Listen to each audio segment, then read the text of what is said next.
Bapa kami yang bertata di surga, senantiasa Tuhan kami mengucap syukur dan terima kasih atas kebaikan-Mu hari ini, atas semua pemeliharaan Tuhan, baik segala hal, suka, duka, senang, sedih, bahagia, duka cita, apapun misteri kehidupan ini, tetap kami percaya bahwa Tuhan memegang kendali dalam hidup kami. Kami saat ini kembali memuji, menyembah Engkau, memuliakan nama-Mu. Kami beribadah secara pribadi kepadamu. Tak henti-hentinya kami boleh bersyukur masih diberi kesempatan hidup dalam pertobatan, supaya kami kelak masuk kerajaan-Mu dengan kekudusan dan pembersihan dan penyucian diri, terutama tubuh, jiwa, roh kami. Agar kami layak menerima kerajaan baru yang daripada-Mu, diperbaharui dengan tubuh kemuliaan, dan kami semua mendapat tempat rumah di rumah Bapa di surga. Tahirkan kami setiap hari Tuhan dalam pertobatan, baik mulut, bibir, telinga kami dalam pertobatan pengampunan-Mu. Terima kasih Maha Kasih Ilahi, dan saat ini kembali kami membaca firman-Mu. Kami selalu butuh firman yang hidup di dalam Yesus Kristus, supaya Roh Kudus selalu menerangi kami dengan kasih-Mu, dengan semua kebaikan-Mu, dan kami butuh Yesus setiap hari. Tanpa Yesus kami tak bisa melakukan apapun di dunia ini. Tanpa Yesus kami tak akan kuat, karena janji Yesus selalu menyertai melindungi kami sampai kepada kesudahannya.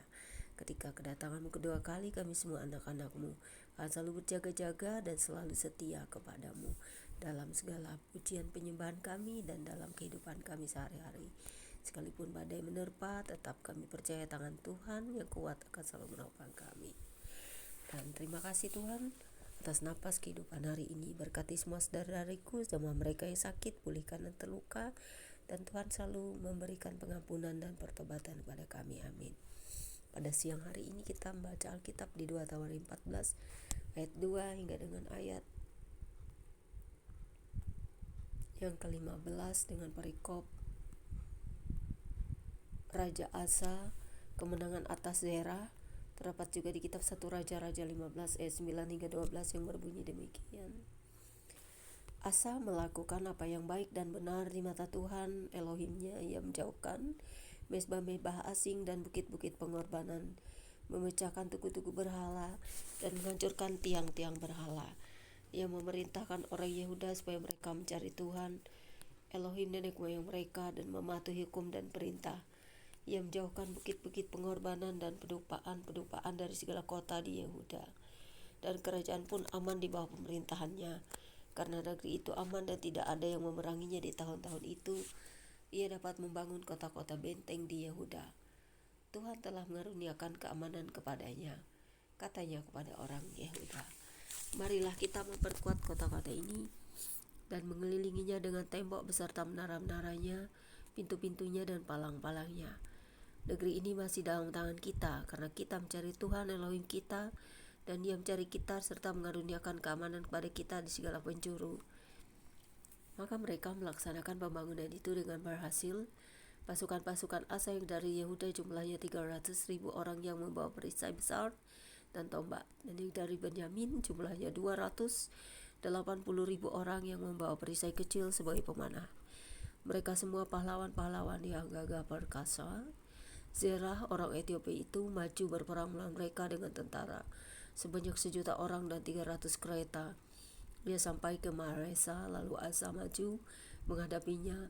Mereka mengatur barisan perangnya di lembah Zefarta dekat Maresa. Kemudian Asa berseru kepada Tuhan Elohimnya, ya Tuhan, selain daripada Engkau tidak ada yang dapat menolong yang lemah terhadap yang kuat.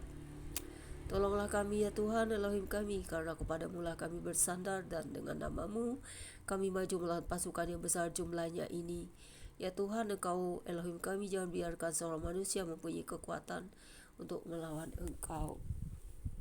Dan Tuhan memukul kalah orang-orang Ethiopia itu di hadapan Asa dan Yehuda. Orang-orang Ethiopia itu lari lalu dikejar oleh Asa dan laskarnya sampai ke Gerar. Dari orang-orang Ethiopia itu amat banyak yang tewas sehingga tidak ada yang tinggal hidup, karena mereka hancur di hadapan Tuhan dan tentaranya. Orang-orang Yehuda memperoleh jarahan yang sangat besar. Mereka mengalahkan semua kota di sekeliling Gerar karena ketakutan yang dari Tuhan menimpa penduduknya. Mereka menjarahi semua kota itu karena jarahan yang besar terdapat di situ. Tenda-tenda pemilik ternak pun direbut mereka, dan banyak kambing domba dan unta diangkutnya sebagai jarahan. Lalu mereka kembali ke Yerusalem. Demikianlah pembacaan Alkitab kita siang hari ini. Berbahagialah setiap kita yang mencintai firman Tuhan dan melakukannya serta memeliharanya. Terima kasih Tuhan, kami tahu setiap peperangan mempunyai arti. Setiap peperangan antara keterang dan gelap, antara kejahatan dan kebaikan, Tuhan selalu di pihak orang-orang benar dan baik.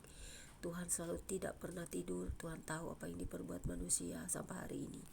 Biarlah kami selalu setia hidup dalam kebaikan pertobatan, dan jangan sampai kami ikut jahat di dunia ini, supaya kami tidak tergoda nafsu-nafsu dunia dan semua. Tuhan, biarlah kami selalu dijaga oleh-Mu, diberi kekuatan, kesehatan, kecukupan, dan pemeliharaan Tuhan selama-lamanya. Karena harta yang paling berharga bagi kami adalah jika kami dapat beribadah kepadamu, karena Engkau adalah harta terbesar kami, ya Yesus Kristus. Amin. Demikianlah pembacaan kitab kita siang hari ini. Tuhan Yesus memberkati. Jangan lupa subscribe. God bless.